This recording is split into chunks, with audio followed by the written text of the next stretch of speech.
The views, opinions, and content provided by our host and guests are just that, opinions and views that are not intended to malign any group, religion, business, individual, or thing.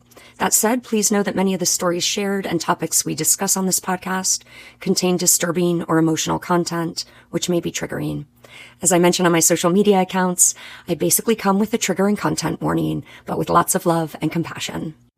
This podcast is conducted in a long-form interview style with the hope of capturing some of the deeper considerations and details around survivors' stories.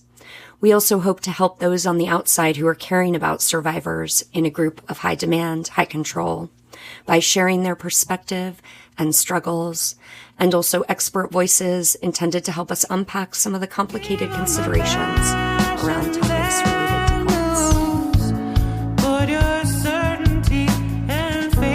Welcome back to the Project Hope podcast with Robert Menna. Before we begin, I wanted to share about an offering that I will be releasing soon for those who have experienced coercive control or who are looking for somatic reconnection to themselves. So if you're curious about somatic work or feel that you could simply use an hour of time with yourself in a connected way that is rooted in trauma education and knowledge, please join us. I've designed this to be not just supportive, but also very affordable. And if you haven't heard part 1 of our 2-part discussion, I recommend returning to part 1. Bob's story itself, as well as his storytelling, is so engaging and heartfelt. I know you will enjoy this next hour with us. Welcome back to the Project Hope podcast.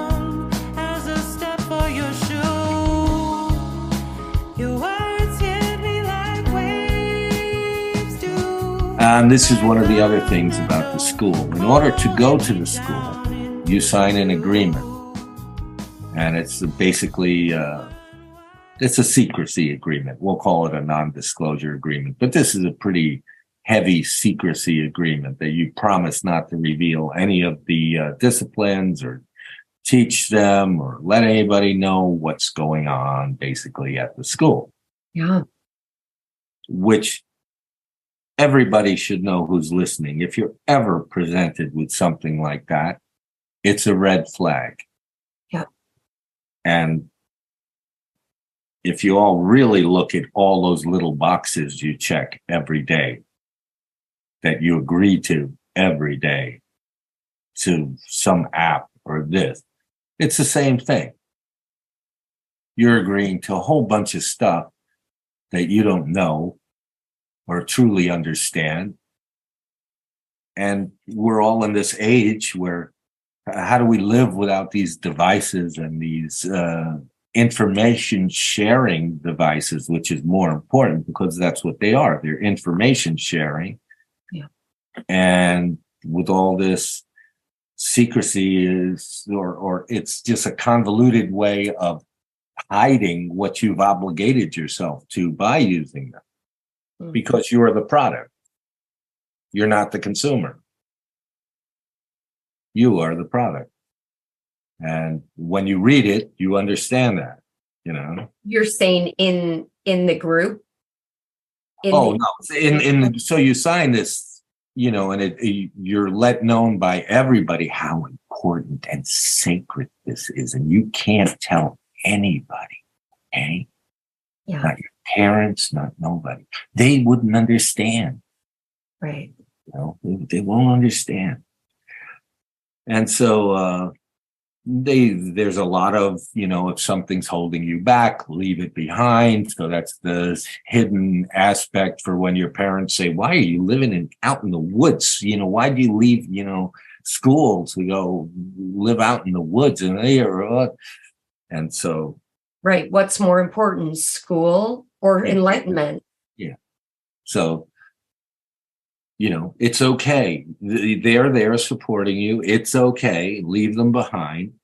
You know, if you can't get them to come in, you know, that's always, you always try and bring in the ones that you love because you understand this is going to be some sort of separation. And if you can bring them with you on your journey, Yes. you know, then it's not going to be so difficult? You're together still. You have your cake and you eat it too, right? Yep. But and then when you try and do that, occasionally it might work, but most of the time it backfires, which creates a schism in the family. Yeah.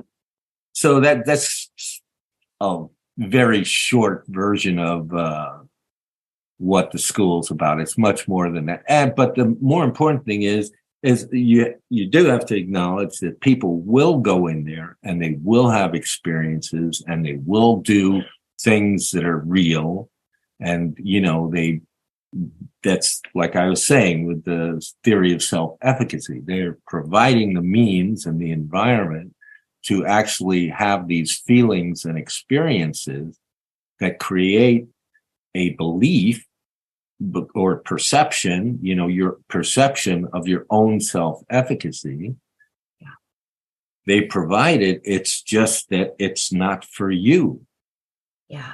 It's for them completely, Completely. The longer they keep you in, the bigger a ticket you are, and the more people you can bring in with you. It's a simple multi-level marketing. It's just in another. I mean, her genius is that she has done it in such an original way, that it's so wild and so extreme, and yet it's so out there in your face that it has to be, what, so the what part of it assures her that once somebody is involved, that basically most people around them are going to not understand or think that they've gone off the deep end or whatever. Some people just go, oh, go ahead, do whatever you do, and will never venture further than that. Yeah. It keeps them safe. The other safety is the non-disclosure agreement. It muzzles you. It muzzles you, especially if you become a defector. Yeah. Because it doesn't stop. I forget whether it's 100 years after Jay-Z's death or, 50 years, something like that. You can't say anything. Oh, interesting that the contract is like it goes eternally. You can't say if Ramtha comes to you in your dreams, you can't talk about it. So that shows you the extent of the thought control. That is thought control. Wow. When someone can tell you, don't mention to anybody your midnight slumber experiences, that's pretty drastic. Yeah. Wow. So that's the sort of take on the school. So my daughter goes up. Yeah. How long was your daughter there? Oh, my daughter was there for 10 years. Wow. So my daughter goes up there and she's 16 years old. And I already know now that she can't join the school because she's 16 years old. She needs parental permission. Yeah.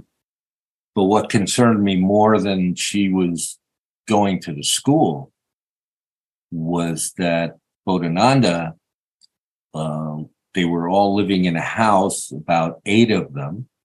And out of the 8 of them, there were, I think, 3 or 4 ex-Rajneesh people. And there are quite a few ex-Rajneesh people at that time that had joined Ramtha because Rajneesh had sort of disbanded or fallen apart through all of his arrest and everything else. And when it blew up there, they found Ramtha because the belief systems kind of meshed. It was an easy segue. Yeah. And so I knew she couldn't go, but I was more concerned with the fact that he had his own separate group here of the 8 people, of which my daughter was one. Ah. And that was concerning for me because I knew the power of that was so much more than anything else. And I was able to stay in touch with her. Well, and also if she's in relationship with him, Yeah. that creates an intimacy that's really different. So now, right before she left, this is what happened, where I was able to understand what happened, what had been occurring with me. Okay. Maybe you can put a link to that story, somewhere so people can. Oh, yes. See that. Yeah. But so it was, I think, 2 days before she left, she had cut off quite a few of her friends, but she maintained one friend. And she was talking to this friend, and they're talking about another friend. And she says, "Oh, she's just an angry person."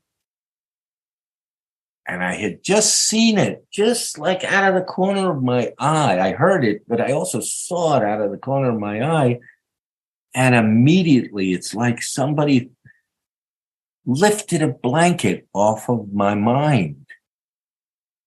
I go, my God, those are his words, because she had been talking about this friend one night at dinner. And not only was that exactly what he said, it was exactly his intonation. It was exactly his body movements when she said it. And I go like, oh, there have been times when I've been talking to somebody or saying something, and I knew what I was saying, I was feeling and believing, but I had this little voice saying, like, why didn't you use your own words?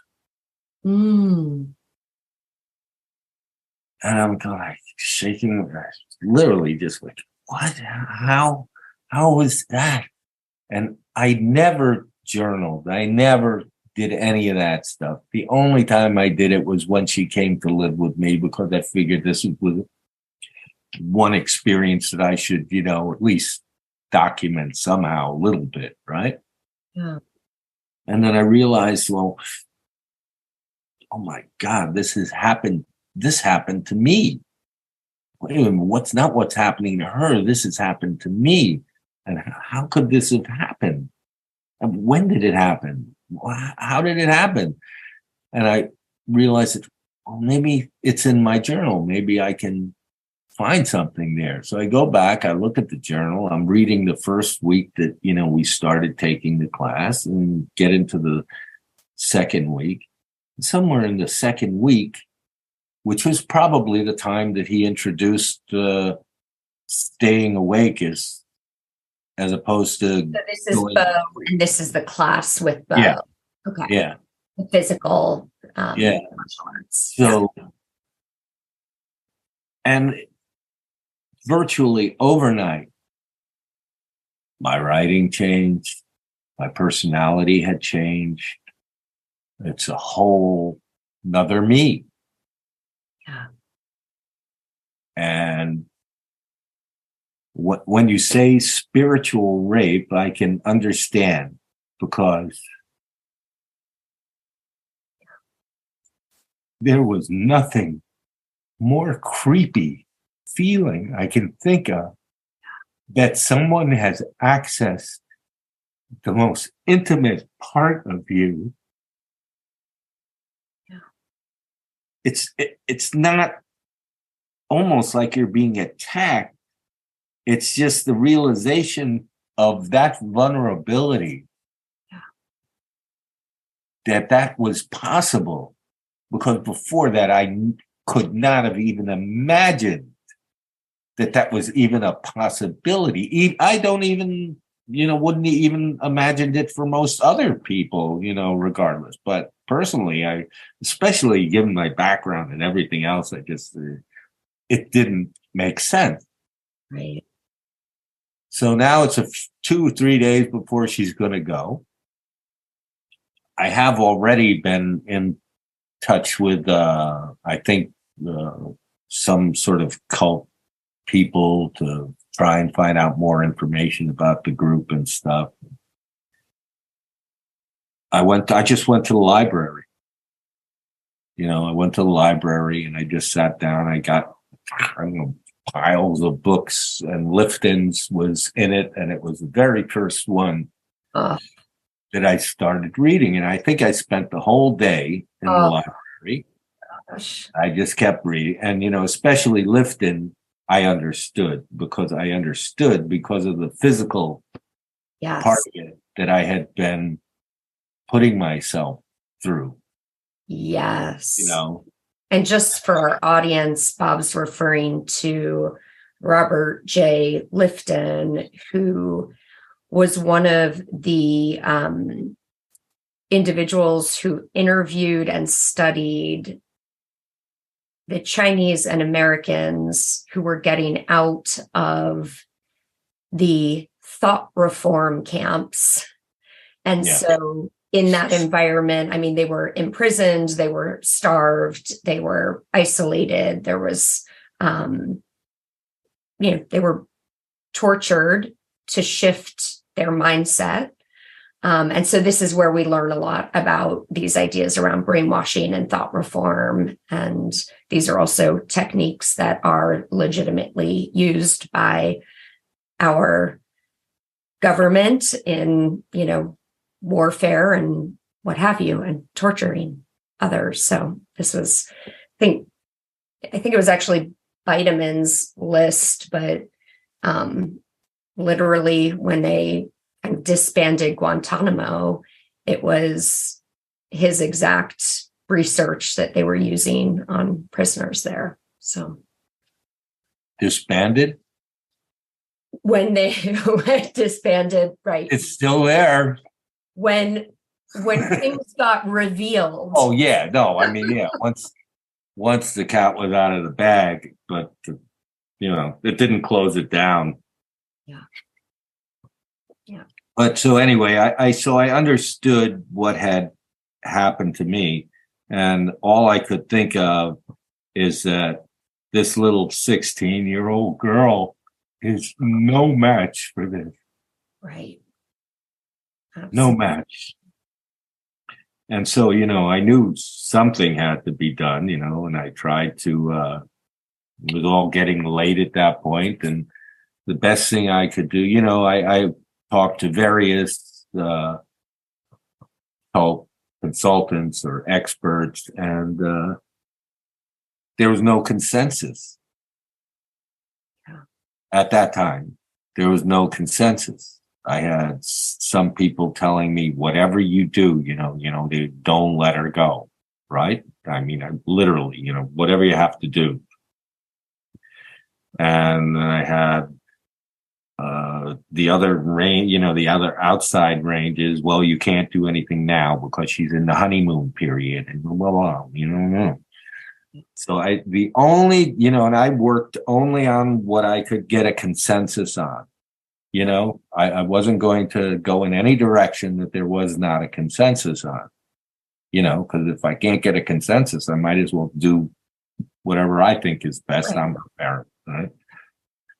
The only consensus I got was that, to try and keep communications open. Yeah. And I recognized from his behavior that, he would have preferred that there be some sort of scene. In the end, he was prepared. Yes, he was prepared for a drama where there could be a break. Yeah. That was my sense that I got. And I said, well, that's not going to happen then. That's the tact I took. Whatever, that's not going to happen no matter how much I want to, right? So, I did speak to him, and I explained to him that, no, I don't want you to leave, with my daughter. I said, but it looks like that's what's going to happen. And, I want you to promise me that, that she will be looked after and taken care of, and off they go in the cab. And so, she went up, she stayed with him and the group in the house. And I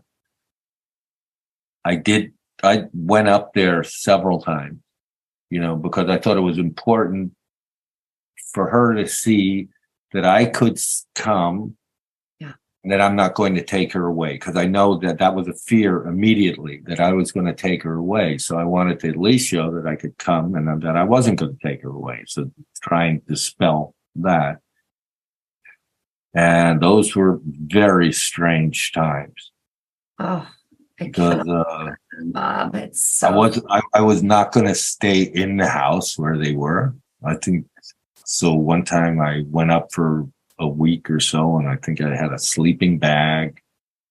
That was it. And I slept out in the woods, maybe 200 feet from their house or whatever. And so I was there every morning when she got up. And I would try to, see if they want to go to a movie or do something fun, and when I saw her, what was striking is that when I saw her, she looked like a prisoner would look. No color in her face, dark circles under her eyes.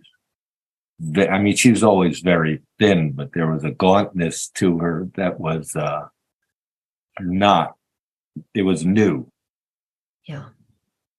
And so I was just trying to, remove her from the environment, just to remove her from the environment, just to give her a break. Yeah. And so I thought, so I said, you want to go to movies? You want to do this? You want to do that? And I couldn't break the ice, Yeah.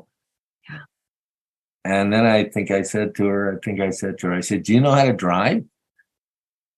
And she goes, yes, I do. I go, good. You want to take the car for a ride? Yeah. I go, here are the keys. So we get in the car. First thing you get in the car, she goes to turn the ignition, and I go, you have to put your seatbelt on. And she goes, no, I won't. And it's like, what? Why not? If I did that, I'd be acknowledging that I could have an accident. And if I acknowledge it, I'm going to be creating it. I go, look, there's a rental car. If something happens in it, we have an accident or something, you get hurt. I say, come on, if you want to drive, put the seatbelt on. So she puts the seatbelt on and we take off. And she's having fun. And meanwhile, while she's almost driving us off the road, I'm going, go. But we drive around, and so we're like, we're lost, right? So now we're away and lost.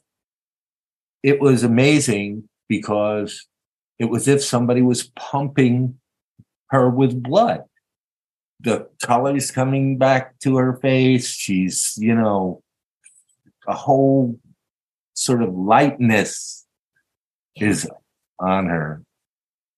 And, I forget what we did, but then we come back and I go out and get something to eat or something. And when I come back, they're like circled around her outside the house. And I can tell that they do these sort of psychological sessions with each other, right? And they're circled around her, and I see what they're doing. I don't have to hear it, And they're kind of asking, I know they're asking about me and why did I go there and what did I do and what it would mean and, why did you do that? And, and now she's totally right back where she was. And I continued, and I did this several, I was up there several times that year, and she wanted to go to the school and she wanted me to give her permission. And I said, that ain't going to happen.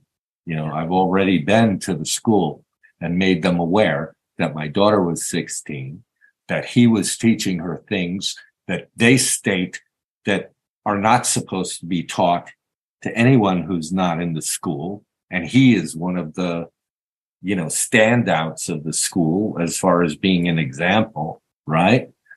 So they were well aware of me, and I didn't make any bones about it. Yeah. So I think she went to them and they said, "Oh, no.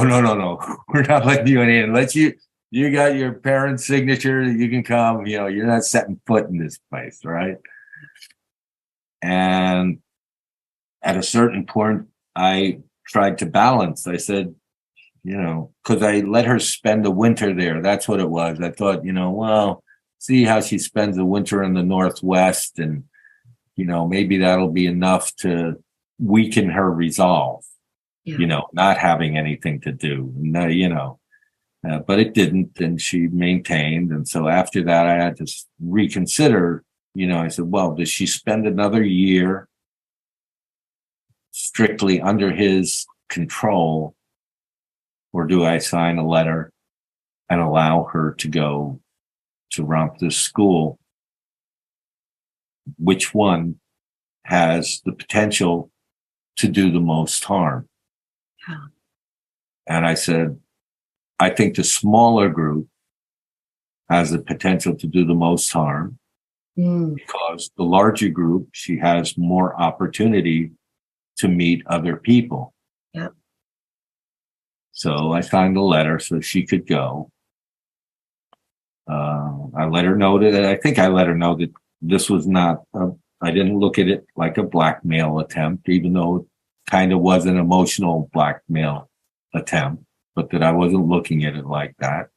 I just told her, I said, I see that this is something that you really want to do. And if it is, the sooner you go, maybe the sooner you'll finish, maybe the sooner, why should I, be a roadblock in your way?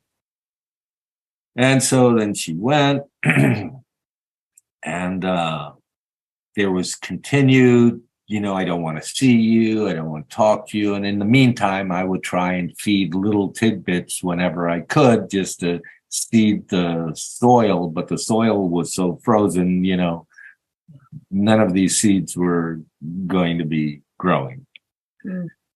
And at one point, I think it was one Christmas, drove up from Los Angeles, and I made a surprise visit. Yeah. And she was working at a store that was owned by other rampsters. That's what they're called up there in the town, rampsters. And she wasn't there. And they said she was coming back in a while or something. So, I waited. But meanwhile, I guess one of them had called Bodhananda. One of the people in the store had called Bodhananda and told him that I was here. And he comes strolling in the store. Let me back up a second.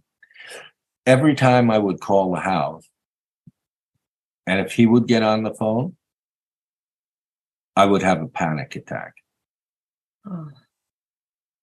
And I would muscle through it, but it was a full-blown panic attack. My ears would be pounding and burning, and my heart would be just racing. And, everything was just felt like it was going to explode out of my head. And it's very almost immobilizing, right? And so he walks through the door and he goes, "Hi." I just look at him. I go, "Hi?" Like, where the fuck do you get off just going, "Hi"? And all of a sudden I realized that, because now he's doing this. So it's a dead while I'm going nuts, he's going like totally at peace. Yeah, right. And I'm pacing back and forth, and I go, "Wow, you fell into that." And my heart's still pounding and beat. I'm in the midst of this, panic attack. And I'm pacing back and forth, and I go, here I am. I've fallen into this trap. I'm pacing. He's standing there just, like everything's perfectly fine. And I just gathered myself with everything that I possibly have learned and knew. And I just walked towards him very slowly and calmly. And I kept coming, and I kept coming, and I kept coming until I was face to face with him. And then I kept coming until my nose touched his nose. And when I did that, he went to push me away. But when he pushed me, he flew back and fell down. He just pushed himself back and fell down. And in that moment, I totally got it that, I had been afraid of him. This was just fear that he held some sort of power, or, back to the fact that he was the protege or whatever. And I must have just been grounded enough somehow that it didn't work. And the look on his face when that happened told me everything, because the look on his face that was not supposed to happen. That was not in the cards. That was totally unexpected. And I just told him, I said, you will never put your hands on me again. And I left, and waited outside for my daughter. He left, and I waited for my daughter. And I don't know if she knew. I probably told her about that incident. I don't remember. But it was important for me, because after that, I never, ever had a panic attack. Yeah. With it. But can you imagine that these are some of the things that people get left with from these experiences and have to deal with and search, and even if they're with somebody who's talented, to understand the depth of the scar that's left there open. It's like an open wound, and that it can be healed. I mean, that was the incredible thing, that this open wound could be healed just like that. Yeah. Just by confronting, and actually that's probably part of their teachings, or confronting your fears, which, but. Well, but this is the thing, is that when we're able to move the way our systems are actually directing us, then our own wisdom can come forth and function, and it can move to free us. Yeah. And that's what autonomy truly is, right? And the right. Yeah. Self. Well, I'm of the belief that true autonomy is probably a fiction in our day and age. Yeah. Right? But that doesn't mean, it's like religion. You can't be pure. You might attempt to be pure, or as pure as you can possibly be. That's the goal. You're attempting, and it's okay to fail, and it's okay. If you're an alcoholic, it's relapsing is part of the recovery, right? And so, we actually did have an okay time. I think I got her to come out. We played some pool, and I gave her some presents, and I turned around and went back to LA. Wow.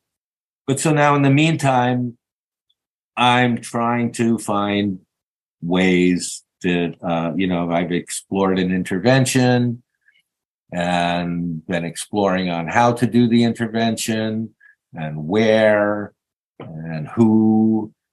And so I wanted to try and get her away by offering her trips to wherever, basically anywhere she wanted to go. We'd go and we'd hang out and have a good time. And they all sounded good to me. I wanted to go skiing. I wanted to go to the beach, But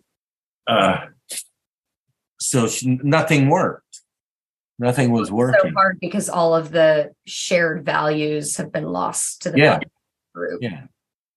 And even if they weren't shared value, even if it was something new, if it was coming from me, it's, I'm the enemy of the group. I mean, there was no doubt about I was not a friend of the group or open to them. I never, even though I was told to appear open and do that, I said, this isn't going to play. She knows me too well. I'm not going to change the way I've acted all my life that's too big an ask. Yeah. That's all. And I said, if it's not me, who else it is? And I said, her mother doesn't really feel like the way I do. So maybe that'll work to our advantage. At least one of us is. And she maintained a close relationship with her mother throughout her involvement. Yeah. Which, even though lots of times I tried to tell her, I said, what do you mean? Don't you understand? Don't you get it? Oh, it's just something she's going through and she wants to, 10 years later, right? But I was so glad to have her there because she was a link of communication. Even if I couldn't talk to my daughter, I could call her. How is she? What, she's okay, or. Yes. So that was so important for me. Yeah. So I don't fault her for that at all. Yeah. And so, well, and that is such a challenging situation, Bob, when there is a difference. I mean, you and your wife obviously were ex-wife, were not married, but just to have in the unit around her differing opinions or different sight around it can also just be so challenging. Well, it's challenging, but I think it was important for her eventually. Oh yeah. Yeah. And so finally I worked out a plan. And so the plan was, I had arranged for a photographer friend of mine to go along with this. And I told her that there was a Father's Day shoot that they wanted to do, and they wanted to use a real father and daughter as opposed to, models or actors. And she'd be interested in doing it. And I think I told her it was $2,500 or something. And she'd need to fly back on a Thursday, be there on a Thursday or something for the fitting. And then the shoot was going to take place Tuesday or something. And we figured over the weekend we'd go out to my mom's house, which was in Long Island. And that was where we had planned to stage the intervention. So I had to stage the shooting because he comes in and it's staged, the fitting, the stylist, and everything else. So I'm thinking she's thinking everything going well and she's close. And I'm sure they told her to go, that she wouldn't have gone unless they told her to go, but they figured that's probably how many months rent is that, So she comes back. We do that. I don't believe she didn't stay with me. I think she stayed with her friend, her school friend, when she came back. And then, who was also in on the whole thing. Oh, wow. Yeah. And a week or two before the intervention, I had, spoken to both of the exit counselors. And I had decided that, her mental state, I felt, was fragile. Yeah. And I said, I'm not qualified to deal with that. And I said, I really want to have somebody there who is, qualified at least to be able to assess what's going on while it's going on. Yeah. And so got another counselor involved to, I believe at that time they were a psychiatric nurse. I might be wrong about that, or they might have already been licensed psychotherapists. Yeah. And so we go to the house for the weekend. She opens the door, everybody's inside. Hi, and it's my mother, my girlfriend, and it's my girlfriend. I won't get into, my girlfriend was also simultaneously in another group of high control at the same time. Yeah.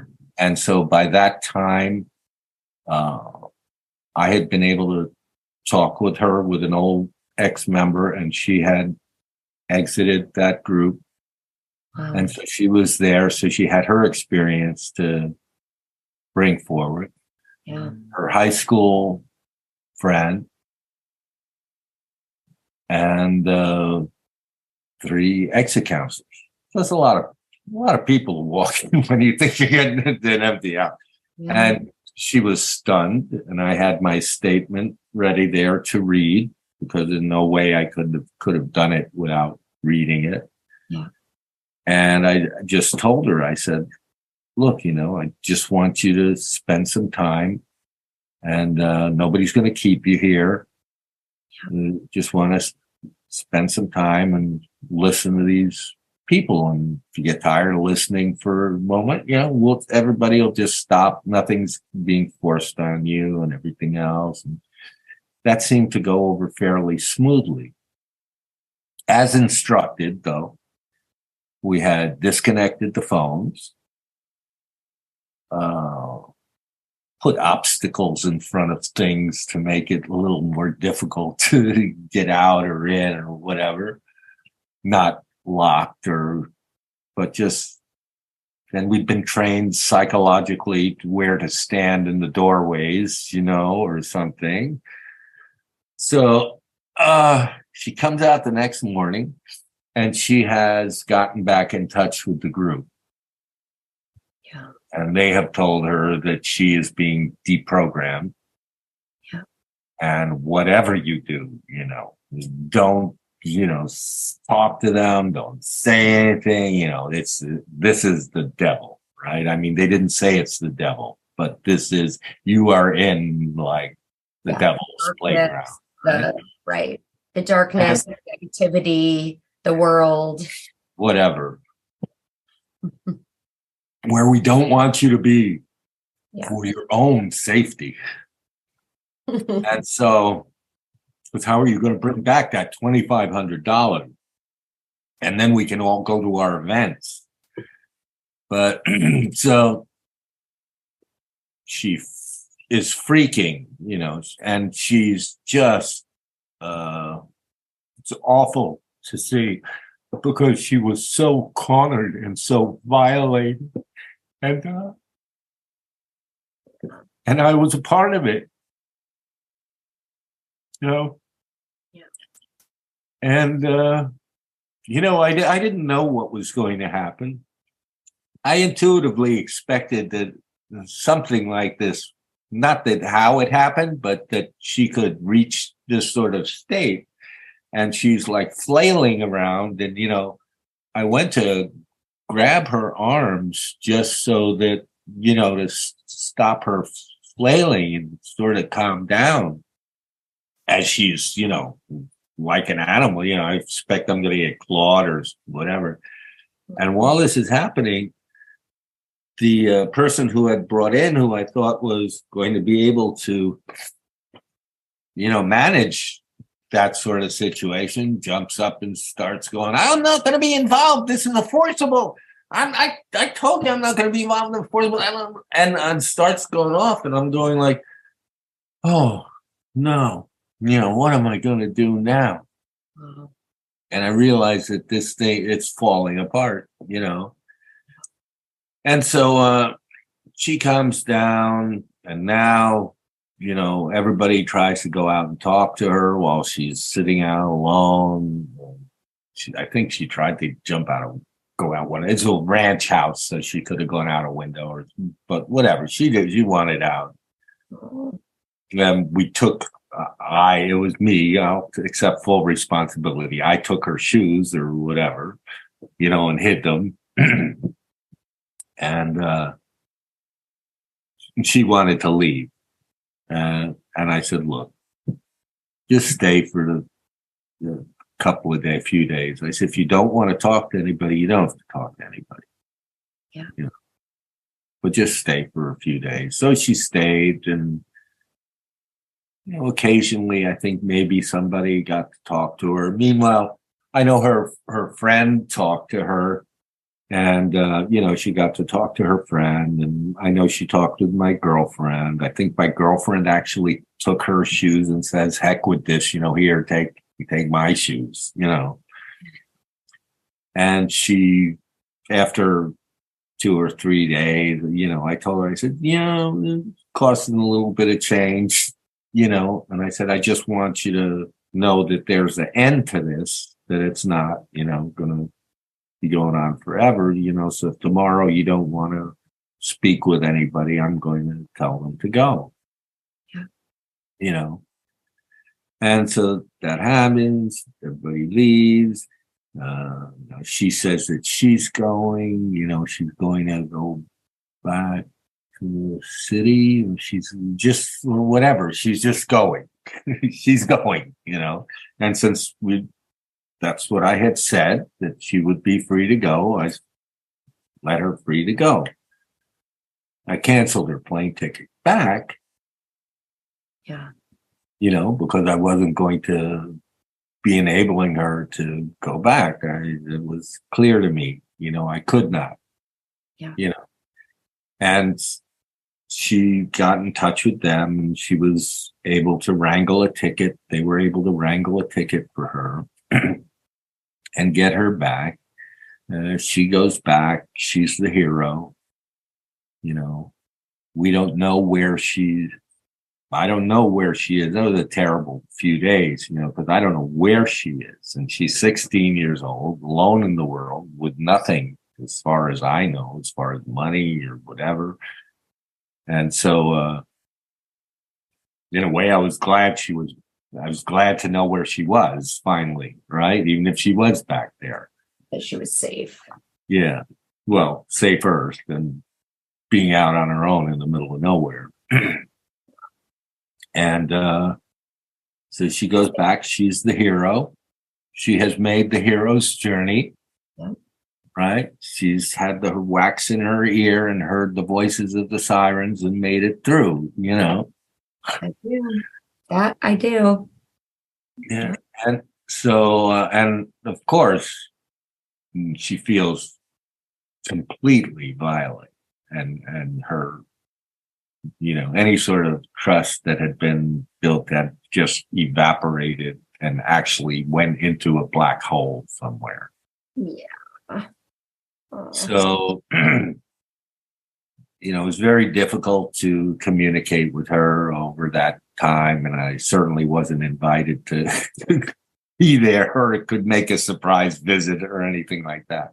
I knew that. I knew what I had done. I knew the damage that I had done.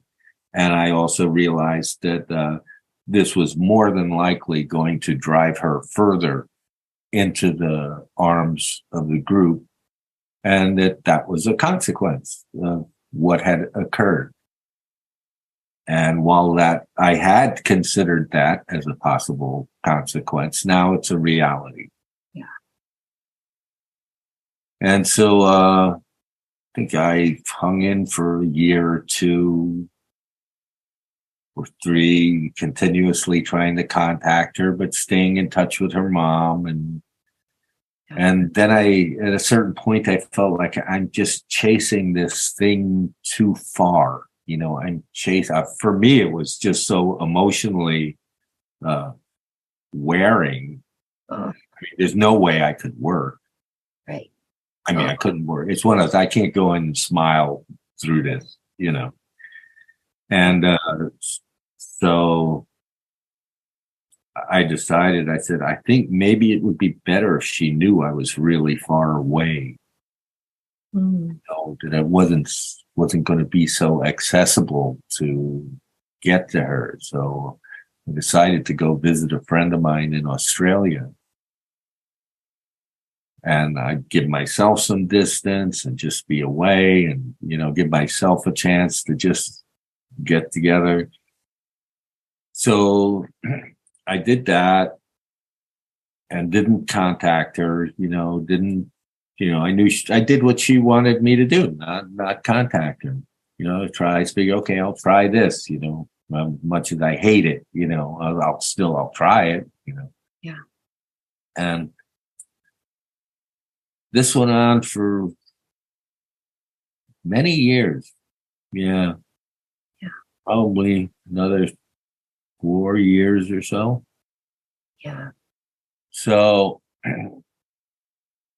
I think it was on there was, every Father's Day that passes, is like misery, right? Yeah. But this one Father's Day, I sent her a Father's Day card a couple of days before Father's Day. Yeah. And I think it was I can't remember if it was a picture of a phone booth on the card or something, but I think there was a picture of her on the phone that I had. I don't remember if I cut it out or included it or whatever, but I included it and I put a quarters, taped to the card.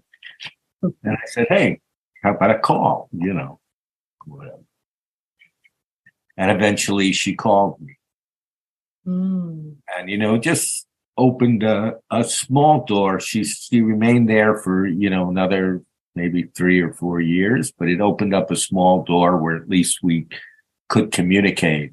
Oh, yeah. And through those communications, she was still trying to sort of get me to understand what she's involved in. And I just say, let's let it slide, and say, and she'd ask me, well, don't you want to come to one of the events just so you can see for yourself and stuff? And I'd go like, honey, I said, I will not put one penny into this woman's pocket. Yeah. That's just what it boils down to. It says nothing about you, Yeah. I said, that's just me. I can't. Yeah. Knowing what I know, I can't. So she called me up one time and she says, hey, Dad, they're having an introductory event in Los Angeles. They have them at the Hilton or whatever. And, do you want to go to that? It's free. You don't have to pay anything, And I go, well, is it important for you? Yeah, you should go. And I say, okay, so I'm going to go, but I want you to know that I'm going to go and I'm going to be asking some questions. And I don't want to get you in any trouble with them because they say, hey, your dad was here asking questions. So think like twice about it, whether you want to put yourself through that. I said, I don't need anything either way. It's all good with me. She says, no, go. They said that they'll answer, any question, so yeah, go. So I go. And I go and they had Linda Evans there, the actress, because she's a member. And they had 2 of the teachers there in the school. Dispenza was there doing his spiel. And they had a couple of people from the school doing testimonial. So one person had materialized gold in their hand, a gold coin in their hand. And another person, then now they're telling these stories, that another person had healed a broken arm in 6 hours. Another person had been cured of cancer. And another person had grown new teeth after losing their permanent teeth. And it's all documented. So afterwards, after the thing's over, I didn't bust up the question and answer session, but after it's all over, I go over to them, introduce myself, and as soon as they hear who I am, they know who I am. And I say, listen, that was some pretty fantastic stuff you were saying. And, it's actually incredible, were it to be factual. And you said that you had documentation on it. And I said, so I'd like to give you the chance and take a look at it, because if I could get behind something like this, right? I said, so is there a chance I can have a look at the documentation? Is it available? Oh, yes, Robert, oh, fine. Yeah, call the office. So my daughter asked me, how was it? I said, well, they said this, this, and this, and this. And I asked them, where's the beef? And they said, hey, they're going to show me the beef. So let's see what happens. So, I inquire at the office, and I get like a runaround, and I'm emailing them, and I'm forwarding my daughter all the emails and answers. That's all I'm doing. I'm not adding anything to it. I'm just forwarding her the communications, and then finally I get through to, whoever it is who knows where this documentation is. You'd think they'd have it right handy, right? And then it turns out that, well, you need to speak to the author of who's doing a book on the students' experiences and stuff. So I get him on the phone, and I'm talking to him. And he says, yeah, the stories are amazing and everything else like this. And I said, so what did you think when you saw the documentation? And he was like, I didn't see any documentation. He says, these are just stories. These are anecdotal stories from the students. I don't need to see it. I'm not investigating it. I'm just relating their stories. Oh, okay. So I go back and I say, hey, that's cool, but he's just doing a storybook. That's not documentation. I want to see. And this goes on for another 2 or 3 months. And I'm not being nasty when I'm asking. I'm just being realistic. Like, I want to see it. I want to see. You said I could see it. I want to see it. Wow. And so I go back to my daughter and I go, look, you've seen all this stuff. I said, they're not going to give me the documentation, and the reason they're not is because they don't have it, and I'd been speaking to some other people just to verify, and I knew the claim that somebody remissed from cancer is not an unusual claim. 5% of all people that have cancer spontaneously remiss. So it's not unusual to have someone in however many group of people, to have that happen. So that one claim is, that doesn't belong to them because it's spontaneous, number one. And I said, and the person that broke their arm and healed it in 6 hours, you need to see the x-ray 6 hours, when it was broken, and then 6 hours later when it's healed with the timestamp on the x-ray. So that's pretty simple. If they said they had the x-rays and they don't have the x-rays, that didn't happen. And I said, probably the one with the teeth. And, I went to a friend of mine who was head of the UCLA dental school. And I said, is it possible to grow new permanent teeth? And I said, well, there have been cases where people have another set of teeth behind their permanent teeth. So if you lost the permanent tooth, one of those teeth will come in, I go, oh, so it was already there. Yeah, it's already there. It's not that you've grown a new one. It's just you had the extra, right? So, it sort of explained all of these things in a real way. And I think she got mad because she said, no, they should have the same integrity that they're asking us. And you go, get them, Well, it's interesting, Bob, because one of the things as I'm listening to you, I feel like this segment of our conversation, I feel like it's a nugget that is landing with someone, because what I'm getting out of this part of the story is not many people will pick up the thread and follow it till the end. And that's the only way to do it. And I'm even thinking of, this is so common. Well, one, that there are just lies a lot of the time by leadership. Can you hold on Yes. 1 minute? Yes. I have to take it. Oh, good. Let's take a quick break, 5 minutes. Okay, great. Thanks. Oh, good timing. Good.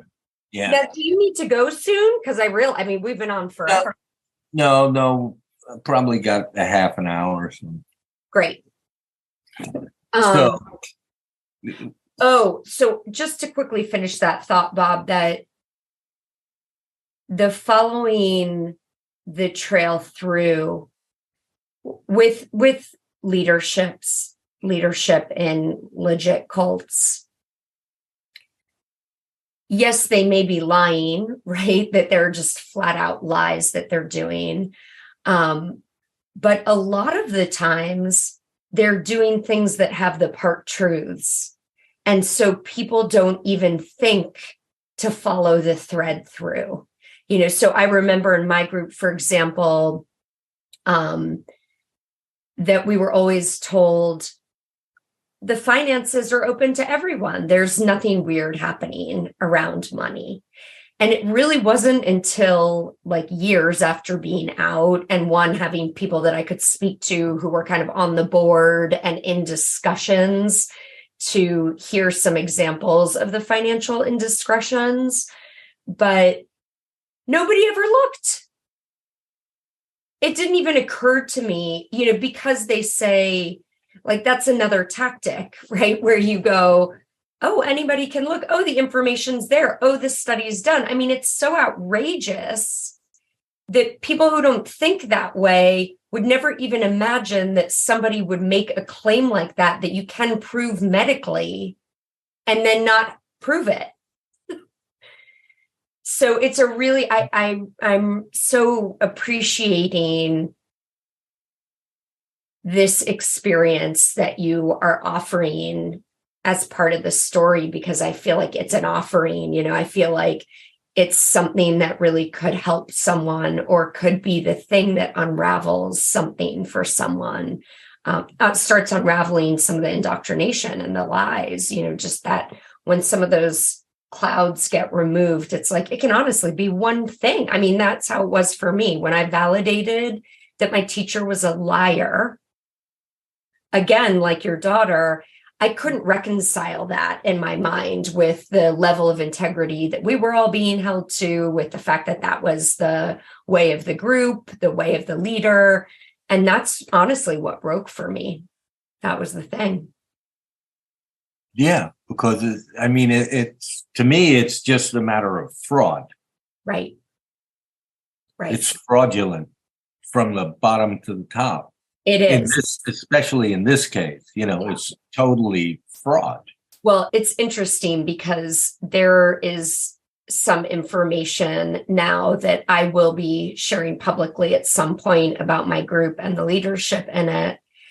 And because I've now kind of pieced together some puzzle pieces that didn't quite fit, that I was like seeing the patterns and I could feel it and I could sense it, but I just couldn't fit it together.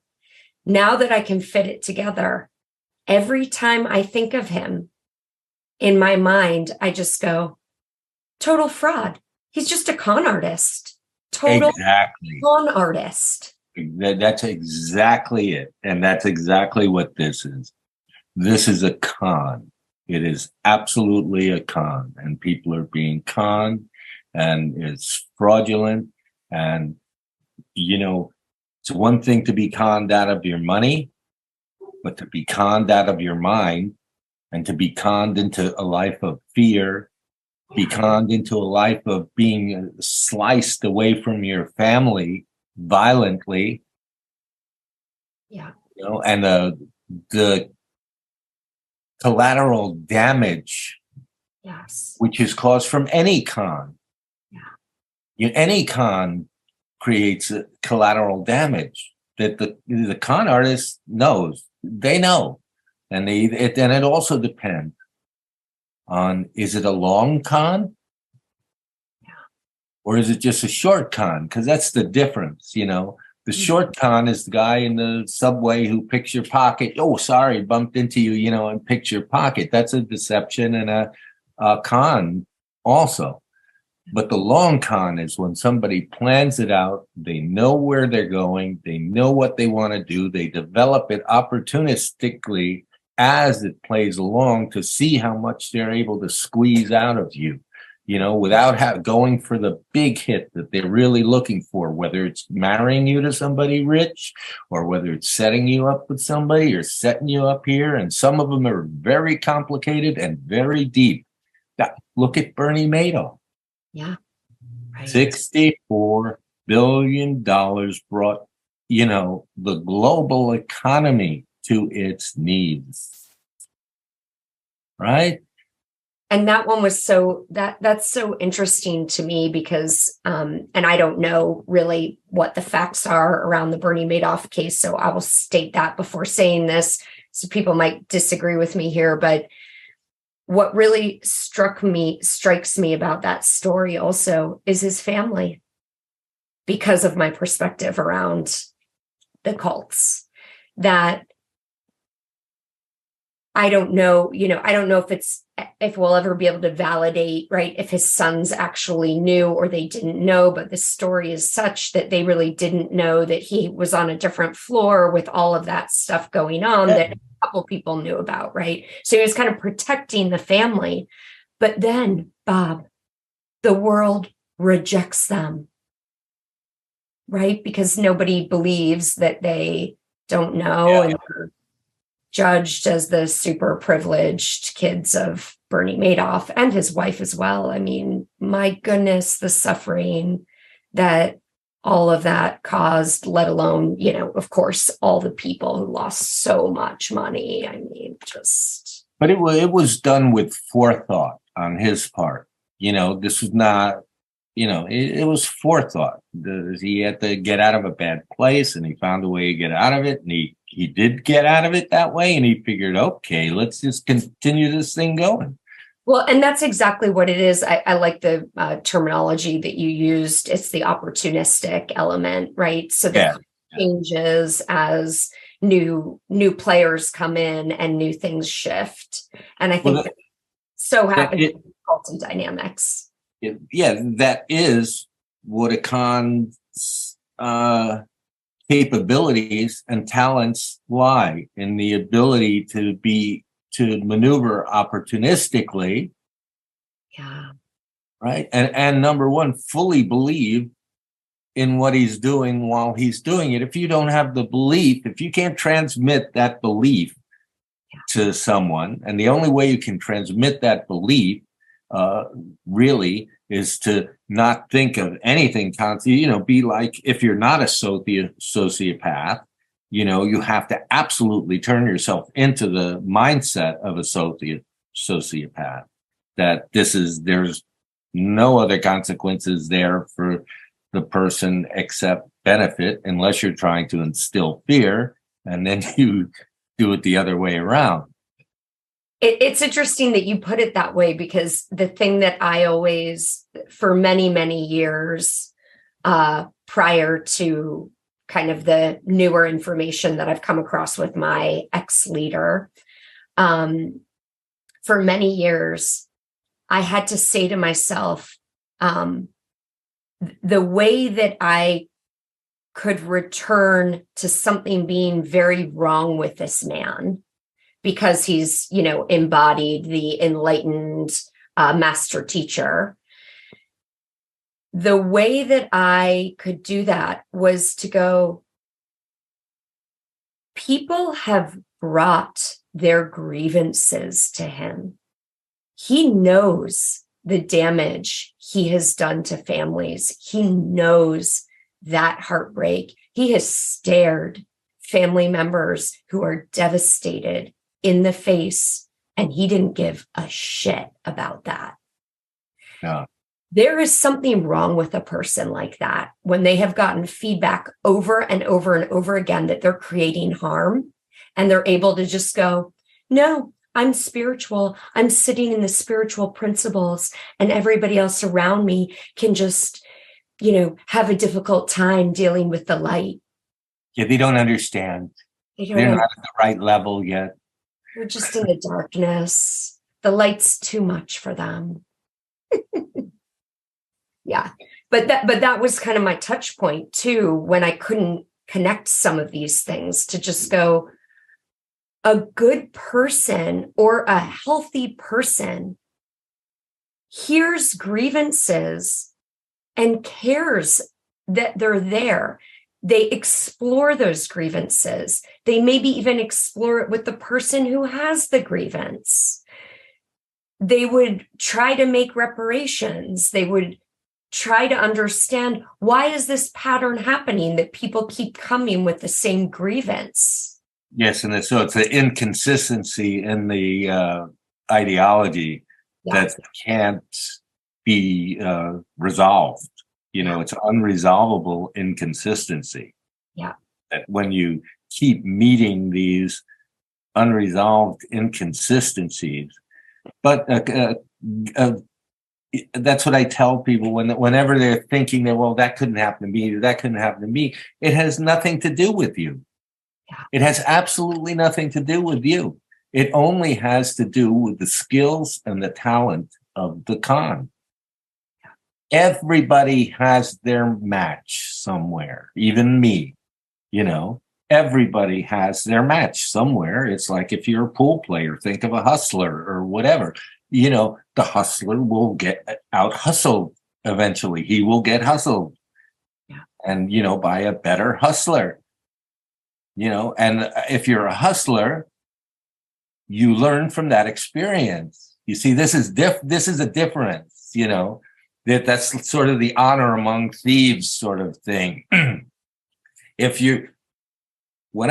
I get conned by somebody, and I live in New York City, there are cons going on every day of the week, all over the city. They're always happening. The 3-card Monte, the people selling suits from this and whatever. They're all over. I'll just give you a quick example of one, right? That was good. Ones that, sort of got me. I'm crossing the street one day, a car turns the corner, and I do want to just reiterate before you go into this, Bob, because I don't know if our audience totally knows this, but you have actually done magic. You are very familiar with this whole world of kind of the deception. Deception, yes. So guy pulls around the corner. He's going, signori. I know he's speaking Italian. I speak a little Italian. He goes, tu parli italiano? I said, un poco. He says, where's the Lincoln Tunnel? And I go, oh, you got to go cross down here, but the traffic's bad this time of day, something. He goes, and I go, hey, are you a 44 regular? I go, yeah, regular long. He said, hey, come on over for a minute.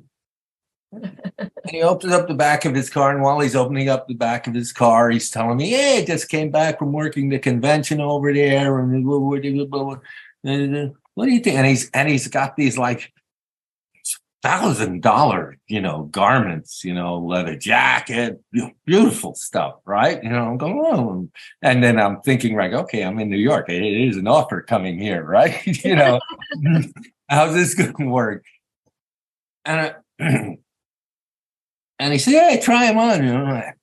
I on this stuff. It fits me perfectly, right? I mean, it was made for me. And I'm going like, yeah, but I didn't really need any clothes, but it's one of those things like, well, I get a $3,000 jacket if I can get it for $100, whatever.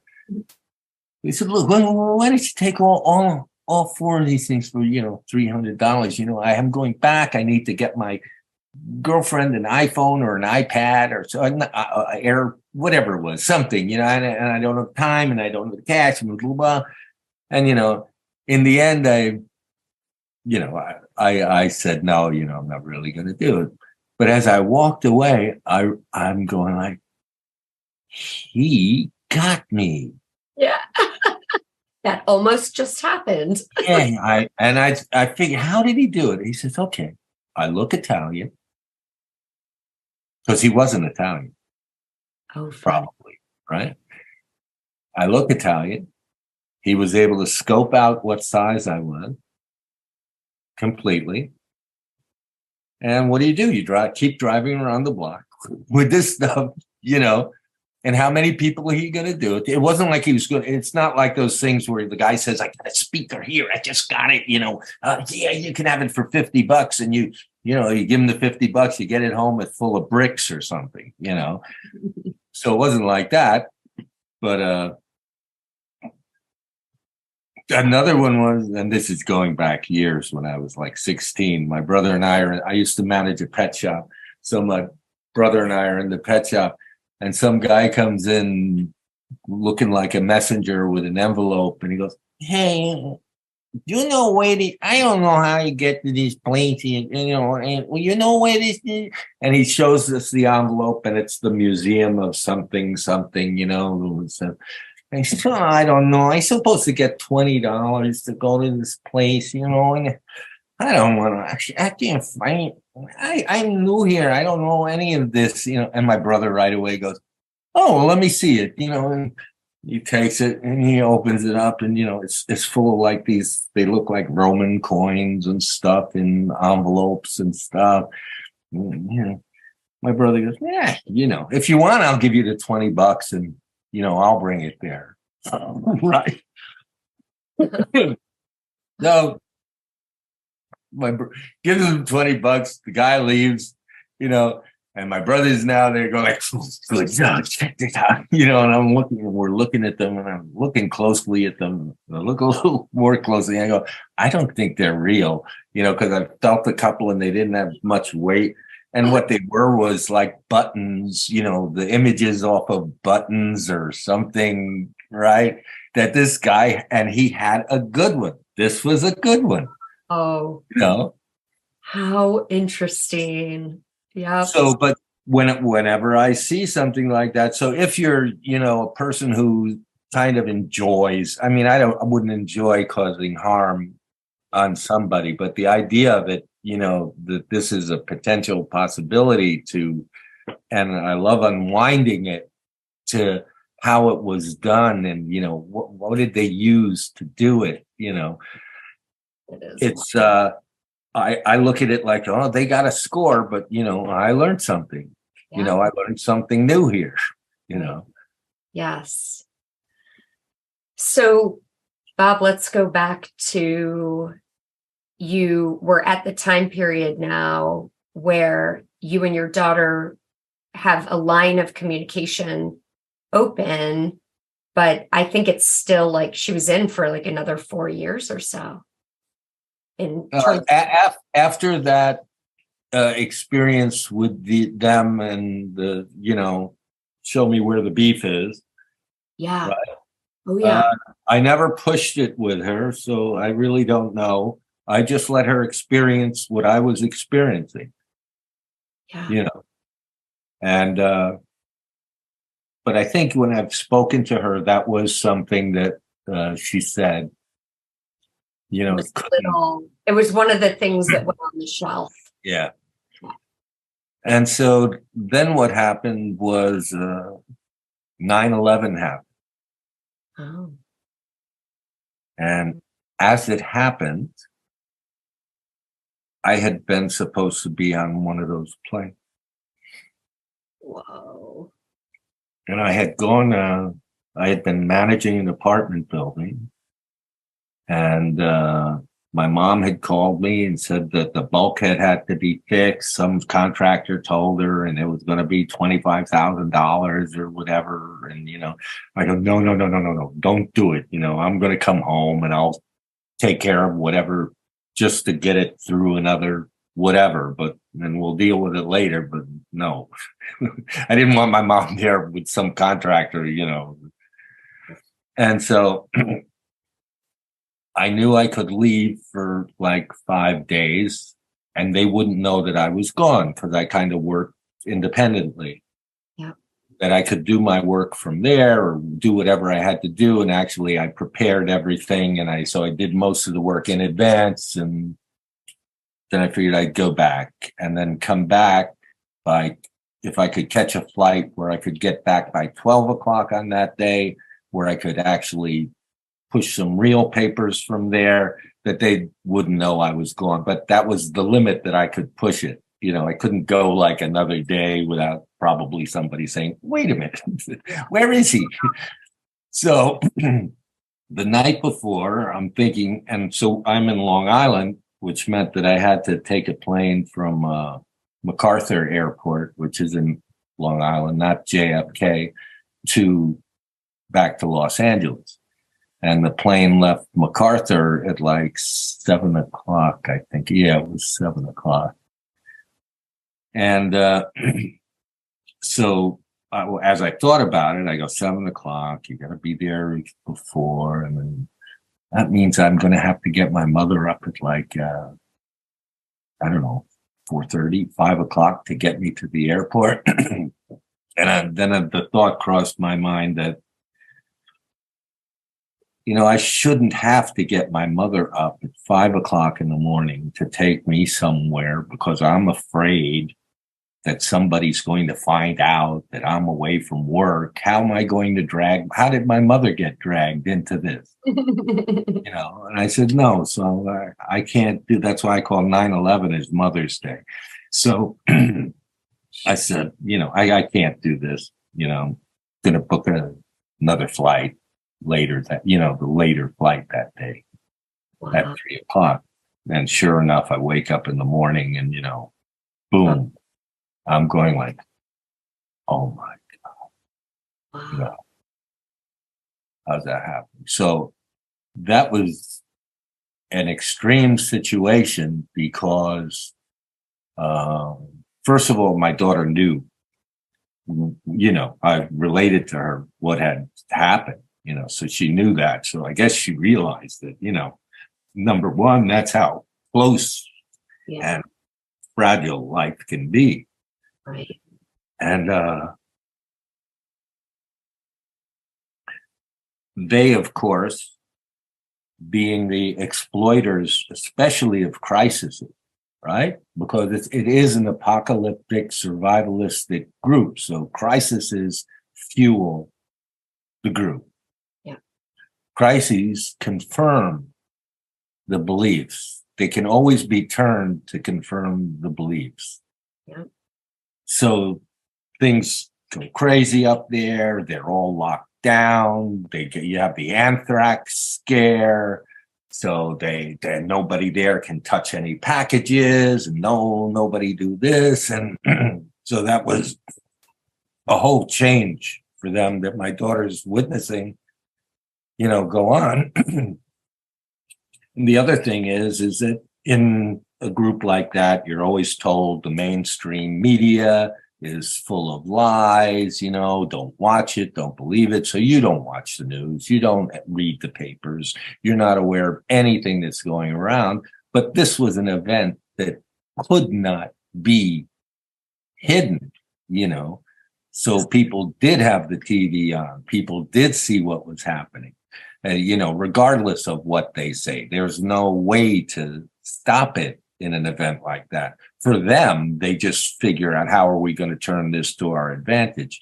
In the intelligence world or magic world, it's called a turnabout. You take it. And so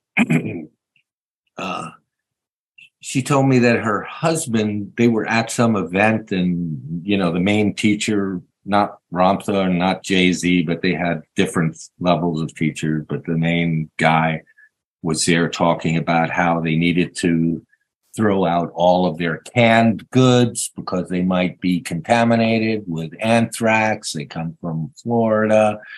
And her husband's going like this, just got up and he said, I don't quite understand it. I said, if they've been contaminated with anthrax before and why would we have to, you have to throw them out. You have to remember, a big part of Jay-Z's business is selling all the survival stuff. Oh. So, it's like us giving arms to Ukraine. We give them the old arms and we get to buy new ones to replace them. We give them all, you give them all the stuff that's going to the garage sales. Right. And then we get the new stuff. So he says that, and the guy just says, no one questions Ramtha. And that was a eye opener for them. Wow. And so eventually they decide not to continue, just to see, what's going to happen if they don't continue, because you had required events that you had to go to. Yeah. And they're expensive, especially if you're in a little rural town, not making much money doing anything, Yeah. And when they did, they both felt relief, Wow. and they paid their bill. They didn't feel like they were struggling anymore, Yeah. And she just sort of continued on with the flow. And I didn't, I just would encourage her, however I could, and whatever you need, Yeah. And she eventually came down to live in Los Angeles till she figured out what she was going to do. I let them stay in an apartment in the building. Cool. And then my granddaughter was born, actually. So that was the beginning for her. She started a new life. And slowly, she came to understand more and more and more and more at her own speed, in her own time. Yeah. I didn't feel I had to lay anything on her, because for me, I had realized that I need to be her father. I'm not her savior. Yeah. And there's a difference. Yeah. Yeah. And I understand the importance of, and I think that's maybe part of the whole general societal problem, is the incohesiveness of family, but how important it is that kid have a mom and a dad. That we feel loved and get to participate with others and face all the kind of complications also that come with that, that you get to work through things and discover yourself in those relationships. And safely. Yes. Safely. And so the con artists exploit that. So they're placeholders. Yeah. They're just family placeholders. Yeah. And it is the wolf in sheep's clothing. Yeah. Yep. I do. So that was the beginning of the end of her story. And, of course, there's much more. And then and hopefully we get to hear from her too. Yeah, I'm sure she'd be more than willing to speak with you. And well, and Bob, I think the other thing that I'm just feeling receiving your story is it feels like such a gift in all of these layers of just, well, one of the things that I think is such a gift in your story is people being able to see where you're educated and you understand certain things, and even that isn't enough protection. And it's like in your story, it makes sense kind of how these things unfold in certain ways. And then I think also the struggle that, again, all parents have different experiences, but so many, at least that I speak with, are just in the state that you were in, that from your care comes absolute desperation to do anything you can, or and there isn't consensus and there isn't a right answer, and so it's just it really. You're almost always in uncharted territory. Say that again, Bob. You're almost always in uncharted territory. Yes. And it's and that's almost sort of, I'm a mariner. So it's like, it's sort of a good analogy. In other words, a sailor is not made sailing only in calm waters, right?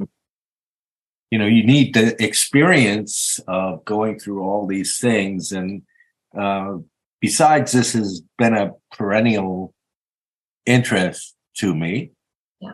The journey of speaking with different people and their involvements and their troubles and their trials and their achievements and, what they've been through and how they managed it. And even people who made decisions to stay where they are. To have all of those different perceptions and points of view gives me, I feel, a very full understanding, by not putting them all in one box and treating everyone individually. They're not cult members, or they're people. First and foremost, they're people just like you and me. Yep. Right. Yes. And I think that is one of the true gifts that I have felt just in the communications that you and I have had, of a real openness to being with, to caring about people is really what it feels like. It's like just being with because you care. And that their situation may look a lot of different ways, but part of that, originated was selfish, without a doubt, because this was my only key to understand something that I was getting no feedback on with my daughter. So in seeking out and hearing other people's stories, I was trying to understand what she might be going through, or how she might handle certain situations. And in other words, I wanted to go right to where it was happening rather than have somebody else interpret for me what was happening.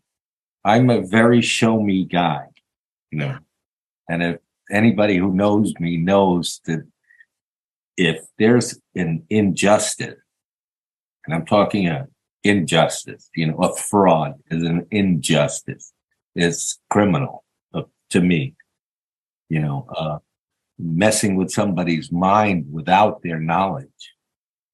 That's an ultimate, intimate injustice.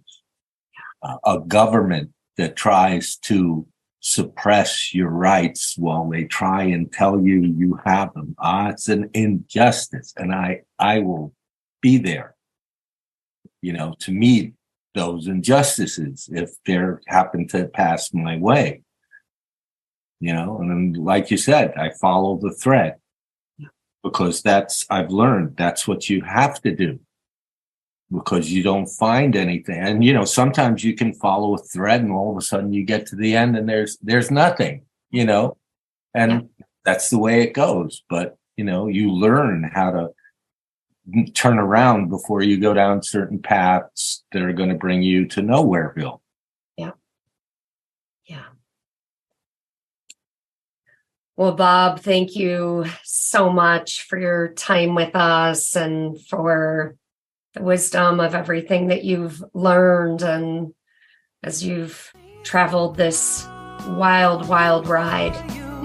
Yes, it's a wild ride, is right.